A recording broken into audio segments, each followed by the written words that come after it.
तो कैसे हैं आप? स्वागत है आपका मेरे यूट्यूब चैनल में। आज की वीडियो में हम यहाँ पे देखेंगे तो जो हमारी यहाँ पे एक सीरीज़ चल रही है इंडियन हिस्ट्री में हमारा आज का टॉपिक होएगा महाजनपद काल, ठीक है? आज हम यहाँ पे महाजनपद काल के बारे में देखेंगे। तो चलिए यहाँ पे शुरू करते हैं। तो प्राचीन में यहाँ भारत में 16 महाजनपद हुआ करते थे। तो सबसे पहले हम यहाँ पे देखते हैं कि जो 16 महाजनपद थे इनके स्रोत, मतलब इनका स्रोत क्या था, ठीक है? कहाँ से पता चलता है कि भारत में 16 महाजनपद थे, ठीक है? तो इसके जो स्रोत हैं अंगुत्तर निकाय और भगवती सूत्र, ठीक है? यहाँ पे पता चलता है कि यहाँ पे 16 महाजनपद थे। अंगुत्तर निकाय ये क्या है? तो ये बौद्ध ग्रंथ है, ठीक है? बौद्ध धर्म का ये ग्रंथ है अंगुत्तर निकाय, ठीक है? इसमें 16 महाजनपदों का विवरण मिलता है। जो भगवती सूत्र है तो ये क्या है? ये जैन धर्म का ग्रंथ है, ठीक है? जैन धर्म का ग्रंथ है भगवती सूत्र और इसमें भी 16 महाजनपदों का विवरण मिलता है, ठीक है? तो जो महाजनपद के स्रोत हैं अंकुतर निकाय, भगवती सूत्र, ठीक है? बौद्ध ग्रंथ के अंकुतर निकाय में और जैन धर्म के भगवती सूत्र में पता चलता है 16 महाजनपदों के बारे में, ठीक है? 16 महाजनपदों का उल्लेख इनमें मिलता है। अब हम आगे यहाँ पे देखते हैं कि कौन कौन से हैं वो 16 महाजनपद, ठीक है? इनकी राजधानी कहाँ थी और ये इनका वर्तमान क्षेत्र कौन सा है। तो इनमें देखते हैं जो 16 महाजनपद, मैंने यहाँ पे इस प्रकार से यहाँ पे एक चार्ट तैयार किया है। तो पहला है यहाँ पे काशी, ठीक है? काशी महाजनपद, इसकी जो राजधानी थी तो ये वाराणसी इसकी राजधानी हुआ करती थी और ये वर्तमान में यूपी में, ठीक है, उत्तर प्रदेश में है। दूसरा है कौशल महाजनपद, इसकी जो राजधानी हुआ करती थी, इसकी राजधानी होती थी श्रावस्ती अयोध्या, ठीक है? श्रावस्ती या अयोध्या होती है और ये वर्तमान यूपी में है। तीसरा महाजनपद था अंग, इसकी राजधानी थी चंपा, ठीक है? चंपा इसकी राजधानी थी और ये वर्तमान में भागलपुर बिहार में स्थित है। अगला है चेदी जनपद महाजनपद, ठीक है? चेदी महाजनपद, इसकी जो राजधानी थी तो शक्तिमती इसकी राजधानी थी और ये वर्तमान जो क्षेत्र है बुंदेलखंड उत्तर प्रदेश का है। इसके अलावा वत्स्य, इसकी राजधानी थी कौशाम्बी जो कि इलाहाबाद में स्थित है, वर्तमान क्षेत्र यूपी का। कुरु, यह है इंद्रप्रस्थ, ठीक है? इसकी राजधानी थी इंद्रप्रस्थ और वर्तमान क्षेत्र जो है मेरठ और हरियाणा है। इसके बाद जो अगला हमारा महाजनपद था पांचाल, ठीक है? पांचाल जो महाजनपद था इसकी जो राजधानी थी आही छत्र या काम्पिले इसको हम कह सकते हैं। मत्स्य जो महाजनपद था इसकी राजधानी थी विराटनगर और सूरसेन, ठीक है? अगला जो महाजनपद था सूरसेन, इसकी जो राजधानी थी तो मथुरा इसकी राजधानी थी, वर्तमान क्षेत्र है इसका यूपी। विराटनगर मत्स्य की राजधानी थी और इसका वर्तमान क्षेत्र था जयपुर राजस्थान। अस्मक महाजनपद, इसकी राजधानी थी पोतन या पोटिल भी कह सकते हैं और इसका जो वर्तमान क्षेत्र था महाराष्ट्र, ठीक है? दक्षिण क्षेत्र में, ठीक है? भारत के दक्षिण क्षेत्र में जो महाराष्ट्र, तो ये इसका वर्तमान क्षेत्र था। इसके बाद था अगला जो महाजनपद था अवंती, ठीक है? अवंती की राजधानी थी उज्जैन या इसको हम महिष्मती, ठीक है? इसकी राजधानी थी उज्जैन महिष्मती जो कि वर्तमान क्षेत्र एमपी का है। गांधार, इसकी राजधानी थी तक्षशिला जो कि वर्तमान में ये पाकिस्तान में स्थित है। कंबोज, ठीक है? कंबोज, इसकी राजधानी थी हाटक राजपुर, इसका जो वर्तमान क्षेत्र है तो ये है जम्मू कश्मीर और अफगानिस्तान में, ठीक है? कुछ भाग इसका अफगानिस्तान में भी स्थित है। वज्जी महाजनपद जो था इसकी राजधानी थी वैशाली में। और मल, एक जो महाजनपदों में से मल्ल था, इसकी राजधानी थी कुशीनगर या पाव भी इसको कहते हैं। और 16वां जो जनपद था मगध जनपद, ठीक है? मगध, इसकी जो राजधानी थी तो इसकी राजधानी थी ग्रीवज या राजगृह भी हम इसको कह सकते हैं, ठीक है? तो इन 16 महाजनपदों में जो मगध साम्राज्य था, मगध जो महाजनपद था, ठीक है, ये सबसे शक्तिशाली महाजनपद था। इसी के बारे में हम यहाँ पे डिटेल में देखेंगे क्योंकि इस मगध साम्राज्य में बहुत से यहाँ पे जो वंश थे उनकी स्थापना होती है, तो इसके बारे में हम यहाँ पे डिटेल में देखते हैं। तो आगे यहाँ पे देखते हैं जो मगध साम्राज्य था ये सबसे शक्तिशाली साम्राज्य था, ठीक है? मगध साम्राज्य में यहाँ पे होता है अनेक वंशों का उदय। सबसे पहला जो राजवंश था बृहदत्त, ठीक है? बृहदत्त राजवंश था। इसके बाद हर्यक वंश की स्थापना होती है, फिर नाग वंश की होती है, नंद वंश की होती है, मौर्य वंश की होती है। तो किस प्रकार से इनकी स्थापना होती है इसके बारे में देखेंगे। सबसे मगध साम्राज्य का, ठीक है? मगध साम्राज्य का जो पहला जो वंश था बृहदत्त वंश था, इसके जो संस्थापक थे तो बृहदत्त थे, ठीक है? लेकिन यहाँ पे जो बृहदत्त राजवंश है इसका कोई ऐतिहासिक विवरण नहीं मिलता है, बहुत ही कम यहाँ पे देखने को मिलता है। इसके बाद यहाँ पे हर्यक वंश की स्थापना होती है, ये भी काफ़ी इंपॉर्टेंट वंश है, इसके बारे में हम देखेंगे। इसके जो संस्थापक थे बिंबिसार थे। हर्यक वंश के बाद नागवंश की स्थापना होती है, तो इसके जो नागवंश के संस्थापक थे शिशुनाग। ठीक है। नागवंश के बाद नंद वंश की स्थापना होती है और नंद वंश के जो संस्थापक थे वो थे महापद्नंद। और नंद वंश के बाद स्थापना होती है मौर्य वंश की। ठीक है, मौर्य साम्राज्य की। मौर्य वंश की जब स्थापना होती है तो इसके जो संस्थापक होते हैं तो चंद्रगुप्त होते हैं। तो सबसे पहले हम यहाँ पे देखते हैं जो बृहदत्त राजवंश था। ठीक है, इसके शासक थे बृहदत्त। इसने बृहदत्त राजवंश की स्थापना की थी। इसके बाद यहाँ पे जो अगला शासक बनता है तो वो बनता है जरासंध। ठीक है, इसका भीम के साथ युद्ध होता है, मल्ल युद्ध। ठीक है, जिसमें ये हार जाता है और यहाँ पे भीम की विजय होती है। और जरासंध के बाद यहाँ पे शासक बनता है सहदेव और सहदेव के बाद यहाँ पे ऋतुजन्य शासक बनता है। ठीक है, तो यहाँ पे जो बृहदत्त राजवंश है इसका यहाँ पे कोई ऐतिहासिक विवरण नहीं मिलता है, तो ये यहाँ पे ज़्यादा इंपॉर्टेंट नहीं है। अब आगे हम यहाँ पे देखते हैं हर्यक वंश। ठीक है, किस प्रकार से हर्यक वंश की स्थापना होती है। हर्यक वंश, ठीक है, हर्यक वंश के जो संस्थापक होते हैं तो बिंबिसार इसके संस्थापक थे। और हर्यक वंश को पितृहंता वंश के नाम से भी जाना जाता है, क्योंकि यहाँ पे जो भी शासक था उसने अपने पिता की हत्या की थी। तो इसके बारे में हम अभी देखेंगे। हर्यक वंश के संस्थापक थे बिंबिसार। ठीक है, और बिंबिसार ने अपनी राजधानी बनाई थी राजगृह या राजगीर, इसको हम कह सकते हैं। तो इसने वहाँ पे अपनी राजधानी बनाई थी। ठीक है, जो बिंबिसार था तो इसने अपने साम्राज्य का इसने बहुत बड़ा विस्तार किया था। किस प्रकार से किया था उसको भी हम यहाँ पे देखेंगे। तो विस्तार साम्राज्य विस्तार के लिए इसने एक पद्धति अपनाई थी, वैवाहिक पद्धति। ठीक है, इसके बारे में हम यहाँ पे देखेंगे। तो जो बिंबिसार था ये काफ़ी कुशल इसको शासक माना जाता था, क्योंकि इसने अपने साम्राज्य का बहुत बड़ा विस्तार किया था। किस प्रकार से किया था तो महाकौशला, ठीक है, महाकौशला इसकी पत्नी थी, पहली पत्नी, जिससे इसका विवाह होता है। और जो महाकौशला थी ये थी प्रसेनजित की बहन। ठीक है, प्रसेनजित की ये बहन थी। और प्रसेनजित कौन था तो ये कौशल महाजनपद का शासक था। ठीक है, जो हमने कौशल महाजनपद देखा था तो वहाँ का ये शासक था। ठीक है, तो जब बिंबिसार ने महाकौशल से शादी करते हैं तो प्रसेनजित इसको क्या करते हैं कि कौशल महाजनपद इसको दहेज में, कौशल महाजनपद के जो शासक होते हैं तो वो बिंबिसार को काशी, ठीक है, जो काशी होता है वो इसको ये दहेज में दे देते हैं। इसके बाद यहाँ पे तो यहाँ तक काशी तक फिर यहाँ पे बिंबिसार का ये साम्राज्य विस्तार होता है, यहाँ तक ये आ जाता है। इसके बाद इसकी दूसरी पत्नी होती है चेलना। ठीक है, चेलना कौन थी, ये चेतक की पुत्री थी। और चेतक कौन था तो ये वैशाली का राजा था। ठीक है, तो वैशाली का जब राजा था तो चेलना से शादी करता है और ये चेतक की पुत्री होती है। तो यहाँ तक फिर बिंबिसार का जो साम्राज्य था वो यहाँ तक फैल जाता है। इसके बाद इसकी जो तीसरी पत्नी थी क्षेमा, ठीक है, इसको हम खेमा भी कहते हैं, कई जगहों पे इसको खेमा भी कहा गया है।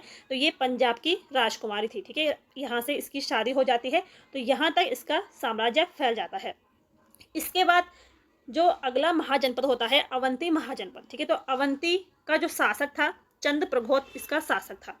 ठीक है, और अवंती की जो राजधानी थी वो थी उज्जैन। तो यहाँ पे क्या होता है कि जो बिंबिसार होता है यहाँ पे वो इस पे आक्रमण करता है, लेकिन उसको यहाँ पे विजय नहीं मिलती है, वो यहाँ पे हार जाता है। लेकिन फिर भी क्या होता है कि जो अवंती का शासक होता है चंद्रप्रघोत, इसको एक रोग होता है पीलिया रोग। ठीक है, पीलिया रोग इसको हो जाता है।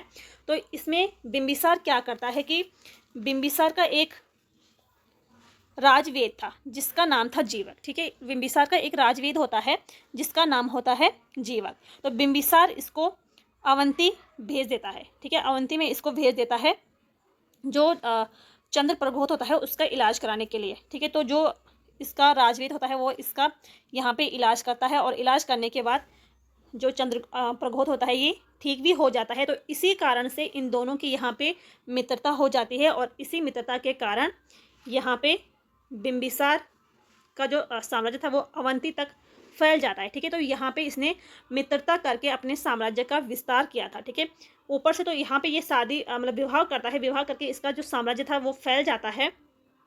लेकिन अवंती महाजनपद में इसका जो साम्राज्य विस्तार होता है तो मित्रता के कारण होता है। इसके बाद इसकी हत्या हो जाती है। ठीक है, और इसकी हत्या कौन करता है वो करता है अजातशत्रु। और अजातशत्रु कौन होता है तो ये बिंबिसार का पुत्र होता है। ठीक है, ये जो बिंबिसार का पुत्र होता है अजातशत्रु ये ही अपने पिता के बिंबिसार की हत्या कर देता है। तो इसीलिए अजातशत्रु को पितृहंता शासक के नाम से भी इसको जाना जाता है। ठीक है, तो बिंबिसार के बाद यहाँ पे शासक बनते हैं अजातशत्रु जो कि बिंबिसार के पुत्र होते हैं और ये बिंबिसार की हत्या कर देता है। ठीक है, भारतीय इतिहास का प्रथम पितृहंता शासक इसको कहा जाता है। ठीक है, ये वैशाली पर आक्रमण करके पराजित किया है। ठीक है, इसने वैशाली पर ये आक्रमण करता है, क्योंकि जो बिंबिसार था, बिंबिसार ने तो वैशाली उसने किस प्रकार से जीता था, विवाह करके उसने वैशाली पर अपना राज किया था, वहां तक अपना साम्राज्य फैलाया था।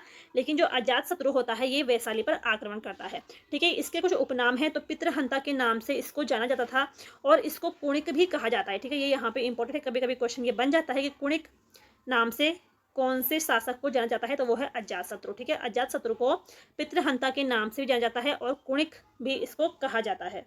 इसने वैशाली पर आक्रमण करने के लिए दो शस्त्रों का इसने प्रयोग किया था, रथमूंसल और महासील पटक। ठीक है, महासील पटक क्या होता है कि महासील, ठीक है, महासील यानी कि बड़े बड़े पत्थरों से इसने आक्रमण किया था। तो वैशाली पर आक्रमण करने के लिए इसने दो शस्त्रों का इसने प्रयोग किया था। इसके बाद यहाँ पे जिसका शासक होता है वो होता है उदयनी। ठीक है, उदयनी की यहाँ पे शासक होता है, तो इसने अपनी राजधानी पाटलिपुत्र ये अपनी राजधानी बनाता है। ठीक है, इसके बाद यहाँ पे नागदशक। ठीक है, नागदशक यहाँ पे शासक बनता है और ये हर्यक वंश का अंतिम शासक होता है। ठीक है, इसकी जो हत्या करता है, तो जो शिशुनाग होता है, ठीक है, शिशुनाग वंश का जो शासक बनता है, मतलब जो शिशुनाग वंश की जिसने स्थापना की शिशुनाग ने। ठीक है, तो शिशुनाग नागदशक की हत्या कर देता है और शिशुनाग वंश की ये स्थापना करता है। ठीक, तो आगे हम अब यहाँ पे देखेंगे कि शिशुनाग वंश किस प्रकार से यहाँ पे इसकी स्थापना होती है। तो यहाँ पे एक शासक है शिशुनाग। ठीक है, शिशुनाग वंश का ये संस्थापक है और इसने अपनी राजधानी वैशाली बनाई थी। ठीक है, यहाँ पे जो वो था उदयनी ने अपनी राजधानी बनाई थी पाटलिपुत्र। और नागदशक हर्यक वंश का अंतिम शासक होता है, क्योंकि जो शिशुनाग वंश का शासक था, संस्थापक था शिशुनाग, तो इसने यहाँ पे नागदशक की हत्या करके शिशुनाग वंश की स्थापना ये करता है और ये अपनी राजधानी वैशाली बनाता है। इसके बाद अगला जो शासक बनता है कालाशोक। ठीक है, इसको काकवर्ण भी कहा जाता है और ये यहाँ पे इम्पोर्टेंट है, क्योंकि इसके शासनकाल में द्वितीय बौद्ध संगीति होती है कालशोक के शासन काल में। ठीक है, ये यहाँ पे मोस्ट इंपोर्टेंट है और कहाँ पे होती है, वैशाली में होती है। तिथि मतलब कब होती है, तो 383 ईसा पूर्व में होती है।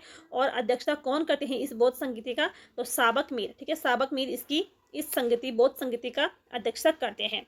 और किसके शासनकाल में होती है द्वितीय बौद्ध संगीति, तो कालाशोक के शासनकाल में होती है। ठीक है, ये क्या करता है, ये अपनी राजधानी पुनः पाटलिपुत्र बनाता है। ठीक है, राजनीतिक राजधानी ये पाटलिपुत्र बनाता है और सांस्कृतिक राजधानी इसकी वैशाली में ही रहती है। ठीक है, इसके बाद क्या होता है, कालाशोक की हत्या करता है अग्रसेन। ठीक है, अग्रसेन जो शासक होता है, तो ये क्या करता है कि ये कालाशोक की हत्या कर देता है। ठीक है, और अंतिम शासक होता है यहाँ पे शिशुनाग वंश का, वो था नंदीवर्धन। ठीक है, इसको महानंदिनी के नाम से भी जाना जाता है। तो ये यहाँ पे अंतिम शासक रहता है शिशुनाग वंश का। इसके बाद यहाँ पे नंद वंश की स्थापना हो जाती है। ठीक है, जो ये अग्रसेन होता है ये यहाँ पे नंद वंश की स्थापना करता है। तो किस प्रकार से ये करता है इसके बारे में हम आगे देखेंगे। तो नंदवंश इसकी स्थापना किसने की थी, ठीक है, तो महापद्मनंद जो होता है ये नंद वंश का संस्थापक होता है। देखो यहाँ पे एक यूनानी इतिहासकार होता है, ये यात्री था, एक यूनानी इतिहासकार होता है। तो कौन है वो, कार्टियस। ठीक है, कार्टियस एक यूनानी इतिहासकार था और इसने कहा है, ठीक है, इसने कहा है कि जो महापद्मनंद है ये ही अग्रसेन है। ठीक है, जो अग्रसेन था, इसका कहने का मतलब ये है कि जो अग्रसेन था, ठीक है, अग्रसेन इसने किसकी हत्या करी थी, तो अग्रसेन ने यहाँ पे कालाशोक की हत्या करता है अग्रसेन। ठीक है, तो वही अग्रसेन यहाँ पे महापद्मनंद के नाम से नंद वंश की स्थापना करता है और इसकी जानकारी देते हैं जो यूनानी इतिहासकार था कार्टियस। ठीक है, तो महापद्मनंद ये नंद वंश का संस्थापक था। इसको यहाँ पे कुछ उपाधियाँ मिली हैं, तो सर्व छत्रांतक इसकी उपाधि मिली है, एक राट की मिली है और एक छत्र की, इसको ये 3 उपाधियाँ मिली है। ठीक है, सर्व छत्रांतक, एक राट, एक छत्र, इसको ये उपाधियां प्राप्त हुई हैं। इसके बाद ये कलिंग पर भी आक्रमण इसने किया था और कलिंग पर आक्रमण इसने किया था, ये जानकारी कहाँ से मिलती है, तो एक यहाँ पे हाथी गुम्फा अभिलेख है। ठीक है, तो हाथी गुम्फा अभिलेख में महापद्मनंद की कलिंग पर आक्रमण का उल्लेख मिलता है। जो हाथी गुम्फा अभिलेख है ये किसका अभिलेख है, तो यह है कलिंग शासक खारवेल का। ठीक है, जो कलिंग का शासक था खारवेल, उसका यहाँ पे एक अभिलेख है हाथी गुम्फा, और इस हाथी गुम्फा में उल्लेख है कि महापद्मनंद ने कलिंग पर आक्रमण किया था। ठीक है, इसके बाद यहाँ पे शासक बनता है घनानंद। घनानंद इसने क्या कर दिया कि ये सिकंदर का ये समकालीन था, ठीक है।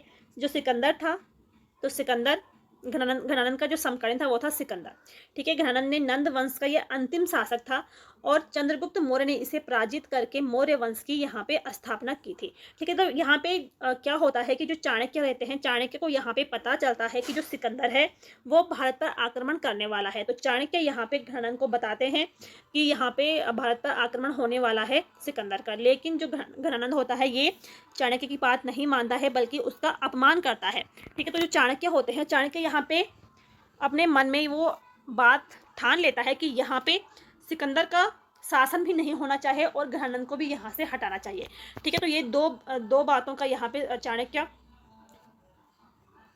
इन बातों को यहाँ पे चाणक्य ठान लेते हैं और उनका यहाँ पे एक ही लक्ष्य होता है कि सिकंदर को भी यहाँ पे रोकना है और घनानंद जो होते हैं इनको भी यहाँ पे परास्त करना है। तो यहाँ पे चाणक्य क्या करते हैं, एक बालक को यहाँ पे शिक्षित करते हैं, उन्हें शिक्षा देते हैं, तो वो है चंद्रगुप्त, ठीक है। चंद्रगुप्त मौर्य के नाम से वो जाने जाते हैं।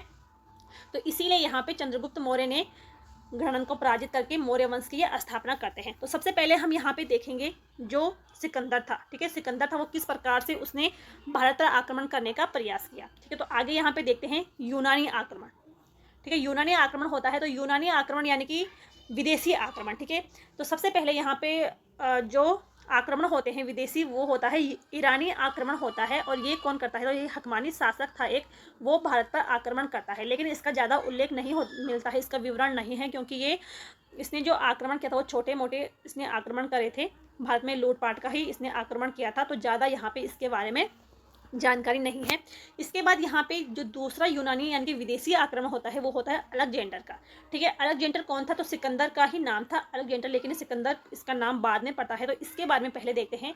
इसका जन्म होता है 356 ईसा पूर्व में, ठीक है। इसके जो पिता थे, इनके पिता का नाम था फिलिप। सिकंदर ये मक दुनिया की गद्दी पर बैठा है, ठीक है। जो फिलिप थे, तो फिलिप मक दुनिया के शासक था और सिकंदर मक दुनिया की गद्दी पर बैठा है 336 ईसा पूर्व में, ठीक है। और भारत पर विजय प्रस्थान करने का जो प्रयास करता है तो 326 ईसा पूर्व में इसने किया था। इसके बाद यहाँ पे तक्षशिला के जो राजा होते हैं आम्भिक, ठीक है। आम्भिक ने सिकंदर की अधीनता यहाँ पे स्वीकारी थी और 326 ईसा पूर्व में सिकंदर ने पोरस का युद्ध, सिकंदर व पोरस का युद्ध होता। पोरस कौन था, तो ये पूरे राज्य का शासक था पोरस। तो इन दोनों के बीच युद्ध होता है जिसमें पोरस हार जाता है, लेकिन यहाँ पे पोरस काफ़ी यहाँ पे संघर्ष करता है, प्रयास करता है जीतने का, लेकिन इसको हार मिलते हैं। लेकिन सिकंदर इससे प्रभावित होकर इसको इसका पूरा का पूरा साम्राज्य वापस लौटा देता है, ठीक है। सिकंदर की जो सेना होती है वो ब्यास नदी पार नहीं कर पाती है और सिकंदर को वहीं से वापस लौटना पड़ता है। यानी कि जो सिकंदर था उसने भारत पर उसने पूरी तरह से आक्रमण नहीं किया था, क्योंकि इसकी सेना जो होती है वो ब्यास नदी को पार नहीं कर पाती है, वहाँ मना कर देती है कि हम इससे जो ब्यास नदी है इसको पार नहीं करेंगे। तो इसीलिए यहाँ पे सिकंदर को अपनी हार का सामना करना पड़ता है और वो यहाँ से वापस चला जाता है, ठीक है। तो वापस वो कब जाता है, तो 325 ईसा पूर्व में वापस लौटता है और इसके बाद इसकी मृत्यु हो जाती है 323 ईसा पूर्व में, ठीक है। बेबीलोन में इसकी मृत्यु हो जाती है। इसके अलावा कुछ अन्य महत्वपूर्ण फैक्ट हैं सिकंदर के बारे में जिसको हम यहाँ पे देखते हैं। तो सिकंदर का जो शिक्षक था वो था अरस्तु, ठीक है। सिकंदर का शिक्षक होता है, शिक्षक कौन था, तो अरस्तु था। सिकंदर का नौसेना प्रमुख कौन था, तो निर्याकस निकेटर, ये इसका नौसेना प्रमुख था। सिकंदर का जो थल सेना का प्रमुख था तो सेल्यूकस निकेटर था। और सिकंदर के घोड़े का नाम था तो बाउकेफला, ठीक है। बाउकेफला इसके घोड़े का नाम था और अपने घोड़े के नाम पर इसने एक नगर की स्थापना करी थी, बाउकेफला नगर की स्थापना। तो ये थे यहाँ पे कुछ महत्वपूर्ण तथ्य सिकंदर के बारे में। सिकंदर के बारे में तो हमने यहाँ पे देख लिया था। सिकंदर यहाँ से वापस चला जाता है। यहाँ पे तो जो चंद्रगुप्त मौर्य होते हैं उनका एक काम तो यहाँ पे हो जाता है। उसके बाद यहाँ पे जो चाणक्य होते हैं, चाणक्य और चंद्रगुप्त दोनों मिलकर यहाँ पे क्या करते हैं कि घनानंद को यहाँ से हटाने की कोशिश करते हैं, लेकिन वो यहाँ पे इसको नहीं हटाते हैं। तो यहाँ पे चाणक्य और चंद्रगुप्त दोनों मिलकर यहाँ पे एक रणनीति बनाते हैं। जो घनानंद की जो सेना होती है इनको आपस में फूट डालते हैं और आपस में फूट डालने के बाद इन पे जो युद्ध होता है तो इसी कारण यहाँ पे घनानंद की जो सेना होती है वो परास्त हो जाती है और यहाँ पे मौर्य वंश की स्थापना कर देते हैं चंद्रगुप्त मौर्य। तो इस प्रकार से था यहाँ पे आज का टॉपिक। उम्मीद है कि आपको ये पसंद आया होगा। पसंद आई हो तो लाइक करें, शेयर करें और चैनल को सब्सक्राइब ज़रूर करिए। मिलते हैं नेक्स्ट वीडियो में और नेक्स्ट टॉपिक हमारा यहाँ पे होगा जैन धर्म, बौद्ध धर्म के बारे में। तो मिलते हैं नेक्स्ट वीडियो में, तब तक के लिए थैंक यू।